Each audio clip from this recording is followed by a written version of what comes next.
So mga kaparokya, meron nga po tayong nakitang information regarding sa ratings ng dalawang noontime shows dito sa bansa. Kung nakaraan nga po mga kaparokya ay pinag-usapan po natin, ay tinalo di umano ng TV5 ang GMA Network pagdating sa noontime program sa It's Showtime at sa Eat Bulaga noong nagdaang January 22.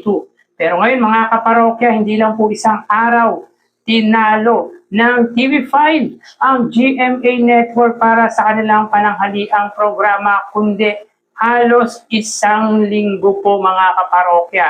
So grabe, talagang tinabunan ng TV5 ang GMA Network. Ito po ang main TV network sa kasalukuyan ng It's Showtime at ng Eat Bulaga. So sa lawak ng naaabot ng TV network ng mga kapuso against sa TV network ng TV5 na alam naman po natin na limited reach at talagang napakahina ng signal lalo na sa mga liblib na lugar. Tulad nga po dito sa aming lugar, dito sa Quezon City, medyo mahina nga po ang signal ng TV5.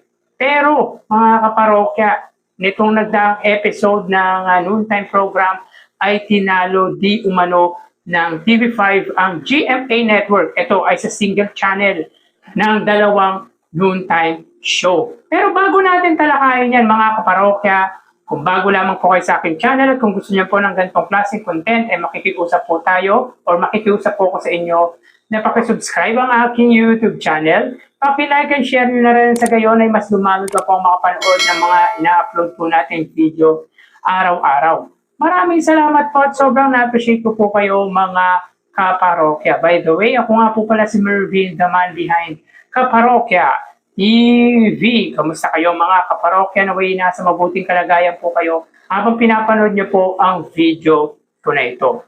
So yun nga po mga kaparokya, nitong nagdaang previous video na in-upload po natin ay tinapik nga po natin doon yung patungkol sa ratings ng TV5 at ng GMA Network na kung saan mga kaparokya ay tinalo nga ng TV5 ang Kapuso Network when it comes sa TV ratings sa pananghaliang programa sa bansa. Pero meron nga po tayong nakalap na information or mayroon nga pong nag-content with regarding nga po dito na kung saan ay halos isang linggo pa lang tinalo ng TV5 ang GMA Network para sa noontime program. Ito po ay yung single channel ng dalawang main network ng Eat Showtime at ng Eat Bulaga. So ito nga po ang write-ups ng Big TV Entertainment mga kaparokya. Unang-una, thank you nga po pala sa Big TV Entertainment. Paki-follow nga po pala ang kanilang Facebook account. So, ayon dito, narito ang single channel ratings mula January 19 hanggang January 22. Ito po ay araw ng Lunes hanggang araw po ng Huwebes. Noong Friday nito mga kaparokya, January 23 ay yung pilot episode nga po or pilot ng newest segment nilang The Age is Right. So, base sa datos ng Nielsen Audience Measurement or ng NUTAM, kung ito total ang lahat ng rating nito sa buong linggo, nakakuha ang longest running noontime show na 12.3 na overall rating at 11% naman na overall rating naman sa katapat na block time program sa GMA Network at yan nga po ang It's Showtime. So may kita natin dito mga kaparokya noong January 19 araw po yan ng Lunes. Ang Eat Bulaga or under TV5 ay may 2.8% at ang It's Showtime ay may 2.6%.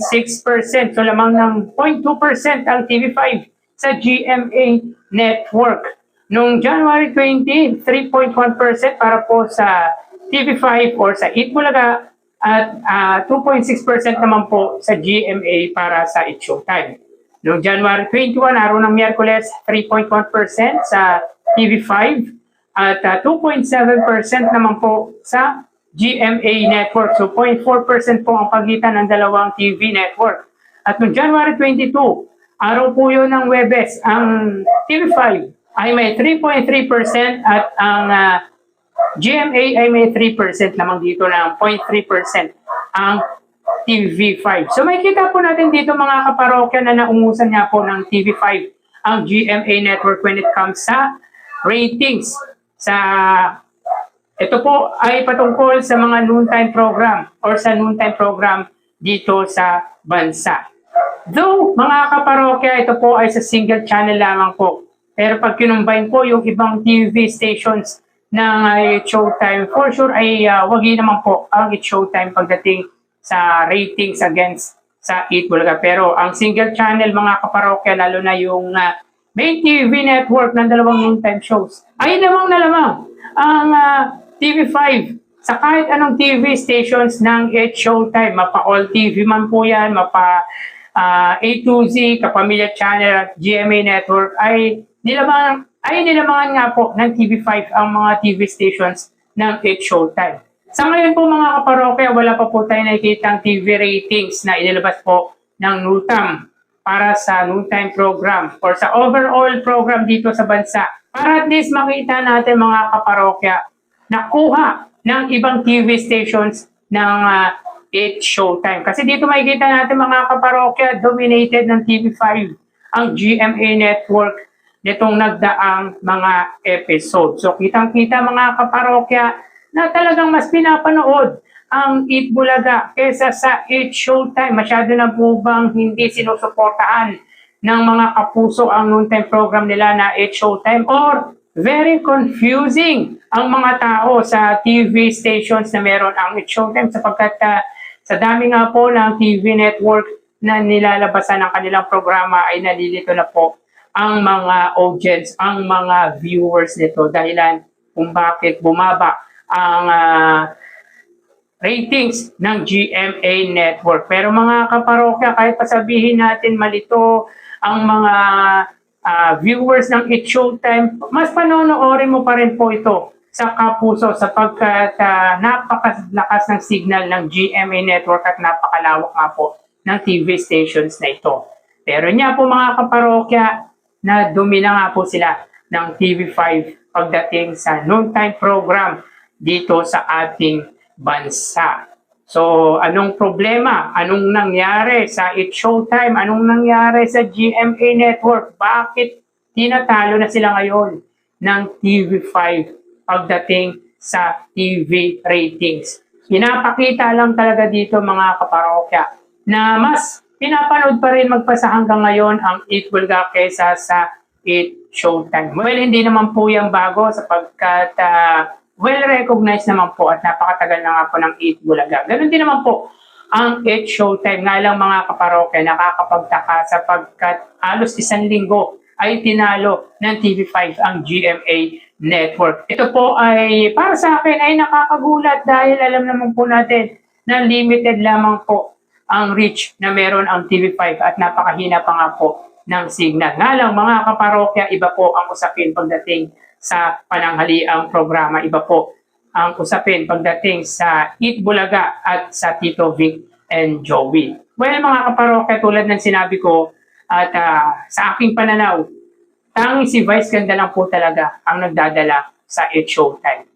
Unlike sa Eat Bulaga mga kaparokya, kahit hindi po sila kumpleto, ay makikita mo pa rin mga kaparokya na maayos, maganda ang kanilang programa. Yan po ay dahil nga po sa segment. Dahil segment po talaga ang siyang nagdadala sa mga programa. Kaya para sa akin, sa aking pananaw, sabihin na po natin magagaling ang host ng Eat Showtime. Nga lang, walang katulad, walang kaparis kapag nandyan niya po ang presensya ni Vice Ganda. Unlike sa Eat Bulaga mga kaparokya, kung wala si Jose Manalo, ay marami pa rin pong nanonood sa Eat Bulaga. Kung wala ang Tito Vic and Joey or isa sa Tito Vic and Joey, kung wala si Maine Mendoza, panonoorin pa rin po ang Eat Bulaga. At exciting pa rin pong panoorin ang Eat Bulaga. Unlike pag wala nga po si Vice Ganda, parang pakiramdam ng karamihan